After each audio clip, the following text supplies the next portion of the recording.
IPL రెండో క్వాలిఫైయర్లో Gujarat Titans దుమ్ము రేపింది. రాజస్థాన్ రాయల్స్ మీద అదిరిపోయే విజయం సాధించింది. 200కు పైగా టార్గెట్ ను అలవోకగా ఛేదించింది. కెప్టెన్ శుభ్మన్ గిల్ మ్యాజిక్ చేశాడు. సాయి సుదర్శన్ కూడా క్లాస్ ఇన్నింగ్స్ తో కట్టిపడేశాడు. దీంతో రాజస్థాన్ రాయల్స్ పై గుజరాత్ టైటాన్స్ తిరుగులేని విజయాన్ని అందుకుంది. రెండో క్వాలిఫైయర్లో విజయంతో ఫైనల్ కు దూసుకుపోయింది. ఫైనల్ పోరుకు ముందే రాయల్ ఛాలెంజర్స్ బెంగళూరుకు ఆట తీరుతోనే వార్నింగ్ ఇచ్చేసింది. ముల్లాన్పూర్ లో రికార్డుల మోత మోగించింది. చేజింగ్ లో తన రికార్డును గుజరాత్ టైటాన్స్ మెరుగుపరుచుకుంది. 215 పరుగులను అందుకోవడమే జీటీకి అత్యుత్తమ ఛేదన. టీ20లో నాకౌట్ దశలో రెండో అత్యధిక ఛేదనను గుజరాత్ టైటాన్స్ నమోదు చేసింది. ఐపీఎల్ ప్లే ఆఫ్స్ లో 2 సెంచరీలు సాధించిన ఆటగాడిగా శుభ్మన్ గిల్ రికార్డు సాధించాడు. 2023లోనూ రెండో క్వాలిఫైయర్ లో సెంచరీ కొట్టాడు. ఇప్పుడు మరోసారి ఆ ఫీట్ ను అందుకున్నాడు. ప్లే ఆఫ్స్ లో సెంచరీ కొట్టిన తొలి కెప్టెన్ గాను శుభ్మన్ గిల్ రికార్డుల్లోకి ఎక్కాడు. రాజస్థాన్ రాయల్స్ తో రెండో క్వాలిఫైయర్ లో గుజరాత్ టైటాన్స్ ఓపెనర్లు అద్భుతమైన ఆట తీరుతో కట్టిపడేశారు. తొలి వికెట్ కు 167 పరుగులు సాధించారు. ఐపీఎల్లో 11వ సారి 100కి పైగా పరుగుల పార్ట్నర్షిప్ ను నమోదు చేశారు. ఎక్కువ సార్లు 100కి పైగా పరుగుల పార్ట్నర్షిప్ ను నమోదు చేసిన జోడీగా సాయి సుదర్శన్, శుభ్మన్ గిల్ నిలిచారు. ఐపీఎల్ ప్లే ఆఫ్స్ లో 167 పరుగులే అత్యధిక భాగస్వామ్యం.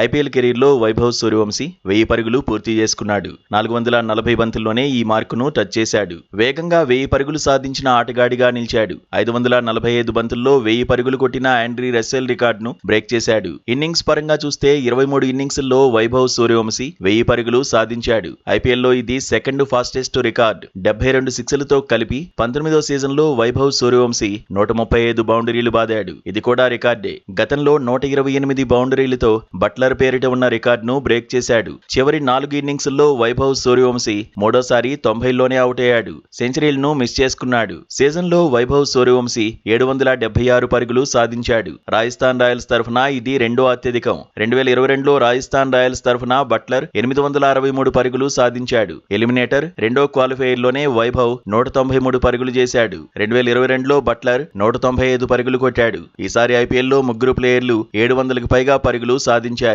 గతంలో ఎప్పుడూ ఒకే సీజన్లో ముగ్గురు ప్లేయర్లు 700కి పైగా పరుగులు చేయలేదు.